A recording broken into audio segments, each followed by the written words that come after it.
Hello दोस्तों, एक बार फिर से आपके अपने यूट्यूब चैनल डीएलएड नॉलेज में स्वागत है। हम इस वीडियो में डीएलएड फर्स्ट सेमेस्टर के द्वितीय प्रश्न पत्र शिक्षण अधिगम के सिद्धांत से रिलेटेड कुछ क्वेश्चन लाए हुए जो परीक्षा के दृष्टिकोण से बहुत ही आवश्यक हैं। चलिए चलते हैं पहले क्वेश्चन की तरफ।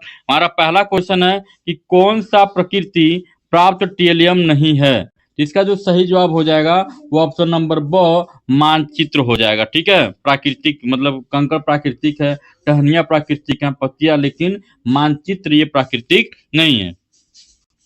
आगे बढ़ते हैं कि टेलियम का पूरा नाम क्या होता है। टीएलएम का पूरा नाम क्या होता है, तो ऑप्शन नंबर ब टीचिंग लर्निंग मटेरियल, याद रखिएगा, टीचिंग लर्निंग मटेरियल। आगे बढ़ते हैं कि किसी शिक्षण सूत्र में पहले तथ्य या विषम वर्ष की पूर्ण जानकारी अल्प रूप से दी जाती है, फिर उसे एक अंश की जानकारी दी जाती है, तो ये जो है वह पूर्ण से अंश की ओर दी जाती है। ठीक है, ऑप्शन नंबर अ हो जाएगा। आगे बढ़ते हैं कि एक बालक को अंग्रेजी पढ़ाना है, इसके अंतर्गत उसे शब्द बताना है, तो पहले उसे एबीसीडी सिखाना चाहिए, या किस शिक्षण सूत्र के अंतर्गत आएगा, यह किस शिक्षण सूत्र के अंतर्गत आएगा एबीसीडी सिखाना। इसका जो सही जवाब हो जाएगा ऑप्शन नंबर अ ज्ञान प्राप्त करने वाली।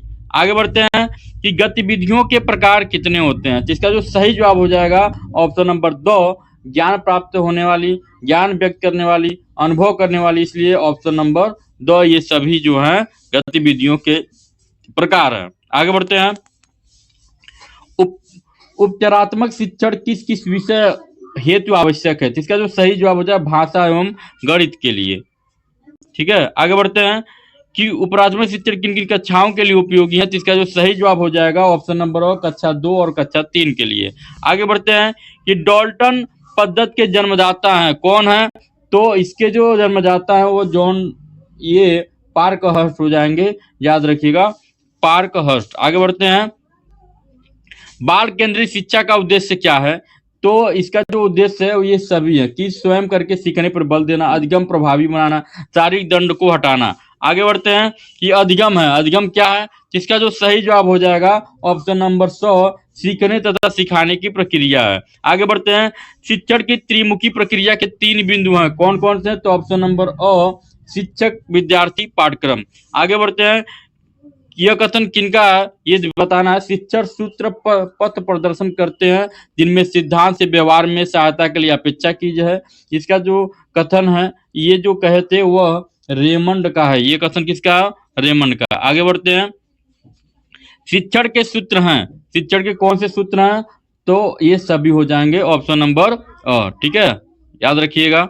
चलिए आगे बढ़ते हैं, आगे जो क्वेश्चन है उपचारात्मक शिक्षण के लाभ क्या है, तो इसका जो सही जवाब हो जाएगा ऑप्शन नंबर 2 ये सभी लाभ हो जाएंगे। ठीक है, ये सभी लाभ होते हैं उपचारात्मक शिक्षा के। आगे बढ़ते हैं शिक्षण अधिगम के सिद्धांत हैं क्या है, शिक्षण अधिगम के सिद्धांत क्या है, तो ऑप्शन नंबर 2 ये सभी जो हैं ये सिद्धांत हो जाएंगे किसके, शिक्षण अधिगम के सिद्धांत हो जाएंगे। आगे बढ़ते हैं शिक्षण प्रविधियां हैं, किसकी प्रविधियां हैं, इसका जो सही जवाब हो जाएगा ऑप्शन नंबर 2 ये सभी प्रश्नोत्तर, विवरण और वर्णन तीनों का है, इसलिए ये सभी हो जाएगा।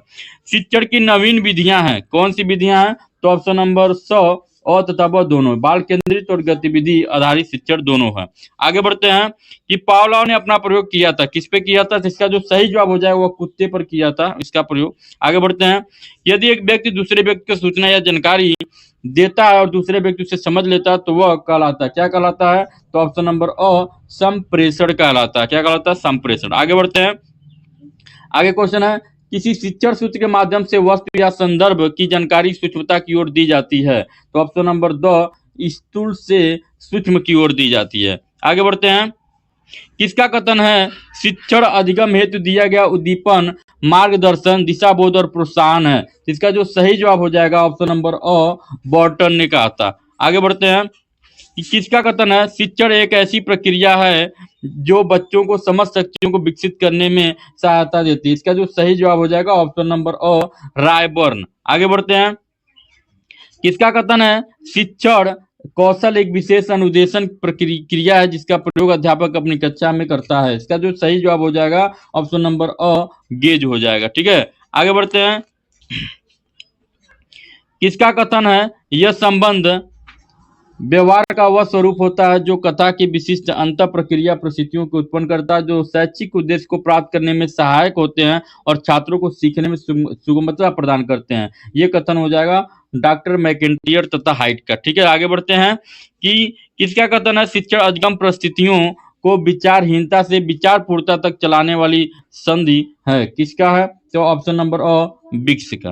आगे बढ़ते हैं कि पर्यटन के प्रकार होते हैं। पर्यटन के कितने प्रकार होते हैं, तो ये सभी पर्यटन के प्रकार है, संक्षिप्त, सामान्य और विस्तृत। आगे बढ़ते हैं, खेल विधि पर आधारित शिक्षण पद्धति क्या कहलाती है, तो खेल विधि पर आधारित तो वो किंडरगार्टन, डाल्टन, मॉन्टेसरी, ये सभी हो जाएगा। आगे बढ़ते हैं, वाद विवाद प्रवृत्ति के खोजकर्ता कौन है, इसका जो सही जवाब हो जाएगा वह हेरी ए आवर स्ट्रीट, याद रखिएगा। आगे बढ़ते हैं कि थार्नडाइक के कितने मुख्य नियम है, थार्नडाइक के मुख्य नियम 3 है, याद रखिएगा 3, ऑप्शन नंबर अ। आगे बढ़ते हैं, थार्नडाइक का मुख्य नियम क्या है, जिनका जो मुख्य नियम है वह हो जाएगा हमारा ऑप्शन नंबर 2, ये सभी हो जाएगा। क्या हो जाएगा, ये सभी हो जाएगा। ठीक है, आगे बढ़ते हैं, थार्नडाइक के सिद्धांत क्या है, इनके जो सिद्धांत हैं वह प्रयत्न तथा त्रुटि का सिद्धांत, ऑप्शन नंबर अ। आगे बढ़ते हैं, थार्नडाइक ने अपना प्रयोग किया था, किस पे किया था, तो इसका जो सही जवाब हो जाएगा ऑप्शन नंबर अ, बिल्ली पर किया था। आगे बढ़ते हैं कि प्रयत्न तथा त्रुटि का सिद्धांत दिया था, किसने दिया था, तो ऑप्शन नंबर ब, थार्नडाइक ने दिया था। अभी अभी आपने पढ़ा।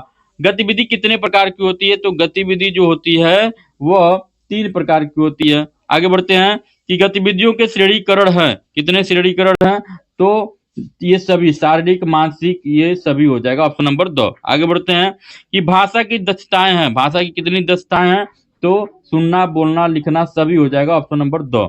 आगे बढ़ते हैं कि सहगामी शिक्षण का उद्देश्य क्या है, तो सहगामी शिक्षण का उद्देश्य है, ये सभी हो जाएगा, शिक्षण एवं छात्रों को क्रियाशील करना, छात्रों को शारीरिक और मानसिक रूप से क्रियाशील करना और अस्थायी ज्ञान प्रदान करना, ऑप्शन नंबर 2 सही हो जाएगा।